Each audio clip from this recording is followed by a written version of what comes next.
Jabura uban ga talaka a renan muku a yau. Jiba min shinkawa ga. Yanzu ga shinkawa ta gida ta ko ɗan waje ta. Jiba min fulawa. Ka bura uba jibi shinkawa tuwo. Bura uba da wani kila ma cincin ne na ƙasar waje.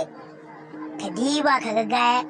Bura uba gara da an ka kawo ta matar ɗan shugaban ƙasa. Ka bura uba jiba olga. Jiba mai da an ka hana shigowa da shi.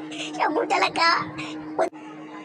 Ku da ka cewa jibura uba geopic milik kawo bura uba ga an ce ku he kun sha jami'a to ga wanda za su shan jami'an nan wallahi tallahi duka shinkafa turai ta an ka kawo kuka kuna nan kuna waya kuna sai baba shi ko baba shi na cewa ku sanyo a cikin pesa bank bura uba to ni gida na rance da Allah ba mu ga yadda daɗin aljanna yake wallahi ko aljanna aka ba mutum ga wallahi wannan Allah ya gama mai kulu Allah ka ba mu albarkacin annabi Wuro, jabura ubanka, jibi gidan alfarma, gidan ɗanɗan shugaban ƙasa na kuka talaka, ‘yan gudun hijira kuna kwana cikin firamare, ruwa na kashe, la ilaha illallah, Allah ka tuwon mana, Allah ka saka muna,